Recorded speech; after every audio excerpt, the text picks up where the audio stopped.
안녕하세요. 굉장히 오랜만이죠. 제가 인터넷이 안 되는 곳에 있어서 그동안 영상을 못 올렸는데요. 드디어 한국에 도착을 했습니다. 사실 제가 회사를 그만두고 계속해서 여행을 다녔고 이제부터 한국에 정착을 할 생각인데요. 향후 계획이나 채널 운영 방향성 같은 경우에는 주말에 제가 좀 영상을 만들어서 올려보겠고요. 여행을 그동안 다니면서 사실 주식에 집중을 못했죠. 하지만 이제부터 본격적으로 주식에 올인을 할 예정이고 자세한 사항은 주말에 올리겠습니다. Let's bring in Kathy Wood, the ARK Invest CEO. Tesla is her number one holding in the ARK Innovation ETF. Kathy, great to have you with us here on Fast. Oh, I'm happy to be with you, Melissa. Thank you for inviting me. Well, about a third of our valuation is associated with electric vehicles, EVs, and scaling them. And as you mentioned, Turkey, a plant there, many countries do want a Tesla plant because this is the new world, right? So that's good. This is all working out. And then then 2/3 of our valuation is around autonomous and autonomous taxi platforms. We think Tesla is in the pole position here in the United States. So whether it's our base case, that just means, okay, autonomous perhaps takes a little longer to play out.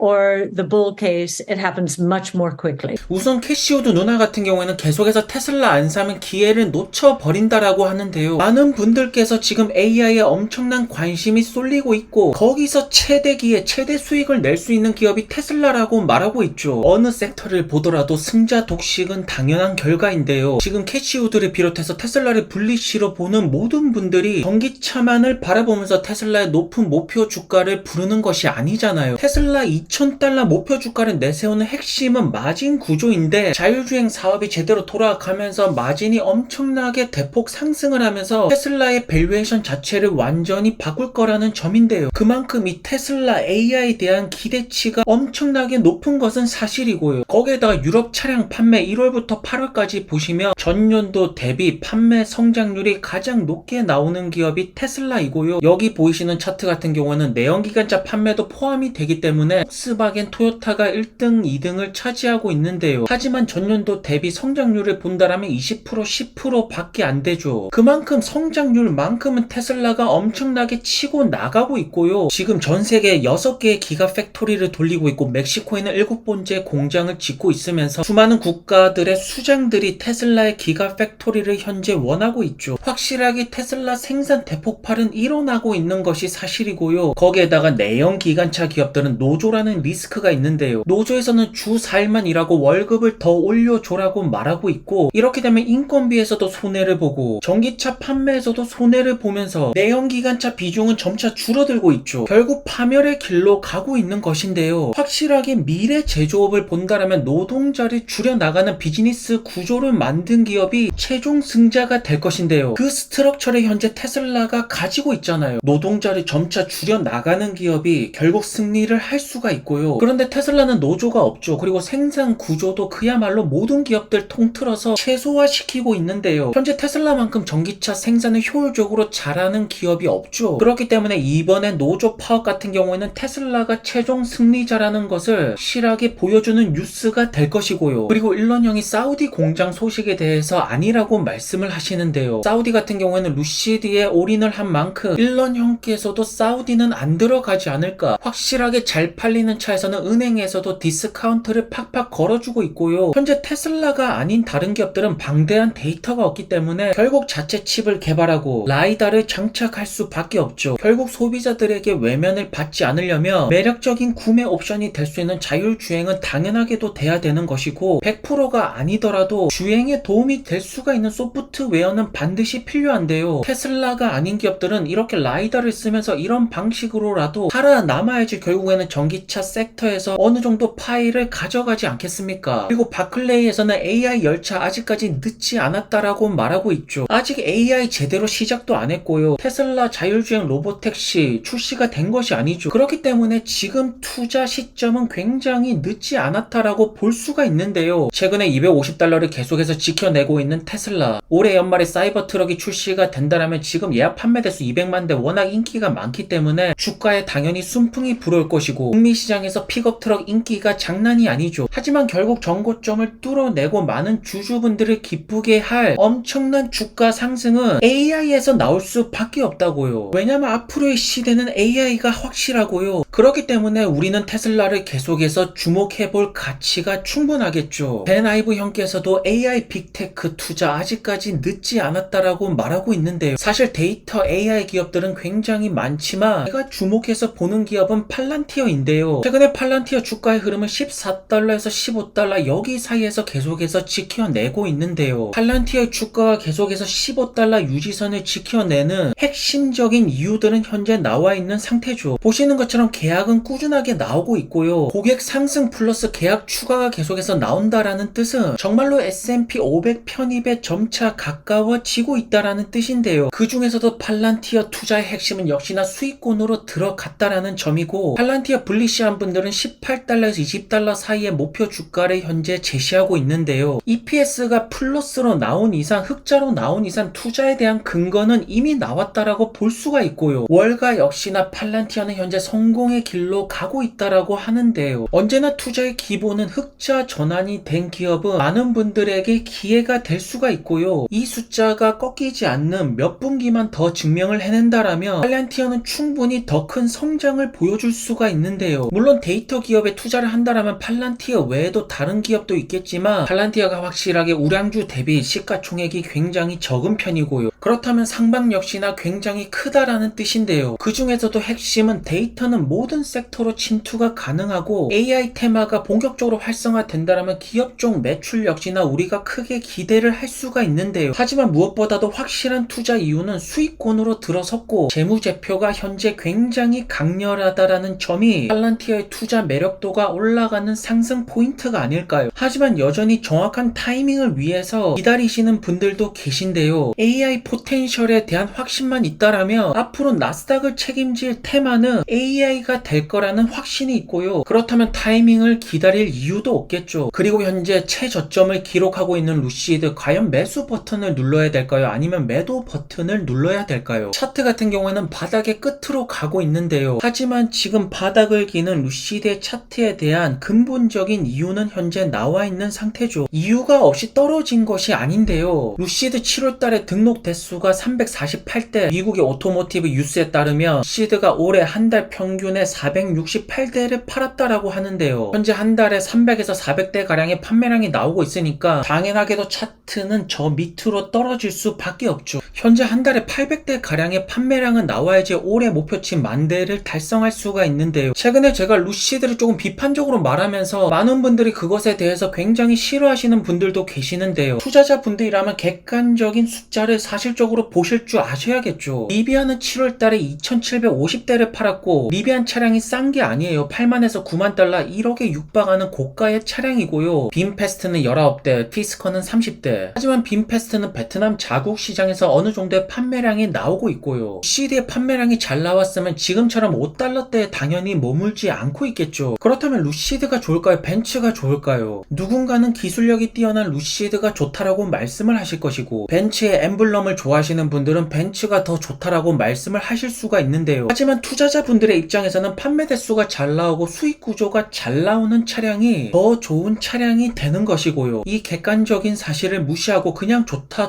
하는 것은 투자자가 아니고요. 하지만 주식 차트적인 면에서 본다라면 지금 루시드는 굉장히 매력적이라고 말하는데요. RBC 캐피털에서는 지금 루시드는 괜찮은 것 같은데 매수 타이밍 업사이드 포텐셜은 충분하다라고 말하고 있죠. 일단 올해 최대치는 10달러로 보고 있는데요. 그만큼 루시드의 차트가 지금 엄청나게 떨어졌다라는 뜻이겠고요. 그리고 희소식으로는 다음 주부터 사우디에서 생산에 들어간다라고 하는데요. 중동 시장에서의 물량이 받쳐줘야지 시드 올해 1만 대 생산에 점차 가까워지지 않을까요? 그리고 또 다른 반전으로는 중국 시장으로 어서 빨리 진출하는 점이 있을 텐데요. 단독 진출이었다면 조금 더 빠르게 들어갈 수 있었을 것인데 지금 계속해서 느리게 진출이 되는 것을 본다라면 아마도 합작으로 들어가는 형태가 나오지 않을까요? 그리고 빈 셀만 형은 계속해서 테슬라를 원하고 있는데요. 루시드의 대주주가 살마니 형인 만큼 머스크 형 같은 경우에는 굉장히 강렬하게 아니라고 말씀을 하고 계시죠. 이러한 점을 본다라면 사우디 제안은 거부할 가능성이 높고 그렇다면 결국 빈 셀만 형은 루시드의 트렌드에 올인할 가능성이 점차 높아지는데요. 결국 올해 $10를 넘길 수 있다 없다는 1만 대 달성에 가까워지는 숫자가 나와야지 가능할 것이고요. 계속해서 한 달에 300에서 400대 판매량만 나온다라면 목표치를 달성 못하고 더욱더 저점으로 더욱더 늪으로 빠져들게 될 것이고요. 오늘 영상은 여기서 마치겠고요. 좋은 하루 되시기를 바라겠습니다.